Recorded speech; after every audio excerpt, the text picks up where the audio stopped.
சட்டமன்ற தேர்தலில் மதச்சார்பற்ற முற்போக்கு கூட்டணி 200 தொகுதிகளுக்கு மேல் வெற்றி பெற்று ஆட்சியை பிடிக்கும் என அமைச்சர் இ. பெரியசாமி தெரிவித்துள்ளார்.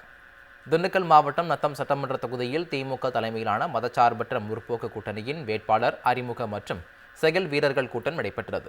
நிகழ்ச்சிக்கு ஊரக வளர்ச்சித்துறை அமைச்சர் இ. பெரியசாமி, உணவுத்துறை அமைச்சர் அர சக்கரபாணி ஆகியோர் தலைமை தாங்கினர். நத்தம் சட்டமன்ற தொகுதி வேட்பாளராக போட்டியிடும் தமிழர் தேசம் கட்சியின் கே. செல்வகுமார் கூட்டத்தில் அறிமுகம் செய்யப்பட்டார்.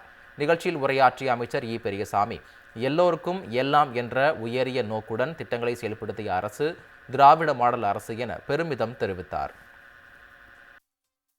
எல்லோருக்கும் எல்லாம், இந்த நாடு ஏற்றத்தாழ்வு இல்லாமல் சமமாக பொருளாதாரத்தில் மட்டுமல்லாமல் நாகரிகத்தில் மட்டுமல்லாமல் இந்த நம்முடைய தமிழகம் இந்தியாவிலே சமமான நீதியை பெற்று, அதாவது சோசியலிச சமுதாயம் அமைப்போம் என்று திராவிட முன்னேற்ற கழகத்தினுடைய தலைவர், திராவிட மாடல் நாயகர் உண்மையான சோசியலிச சமுதாயத்தை எல்லோரும் சமம் என்கிற நிலை தமிழகத்திலே உருவாக்கிட வேண்டும் என்பதற்காக எல்லா திட்டங்களும் எல்லா மக்களுக்கும் அவர்கள் கரங்களிலே கிடைக்க வேண்டும் நினைத்த ஒரே முதலமைச்சர் இதுவரை வரலாற்றில் இல்லை.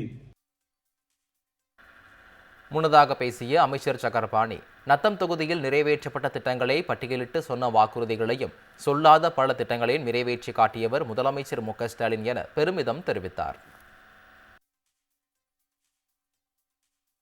நத்தம் சாணார்பட்டிக்கு சுமார் 75க்கும் மேற்பட்ட பகுதி நேர கடைகள், முழு நேர நியாய விலை கடைகளை மாண்புமிகு முதலமைச்சர்கள் இன்னைக்கு கொண்டு வந்து கொடுத்திருக்கார், பிரித்து கொடுத்திருக்கார்.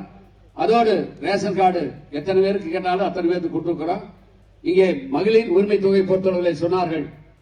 திண்டுக்கல் மாவட்டத்திலே அதிகமா மகளிர் உரிமை தொகை பெறுகின்ற ஒரே சட்டமன்ற தொகுதி நத்தம் சட்டமன்ற தொகுதி என்பதை இந்த நாட்டில் இருக்கு.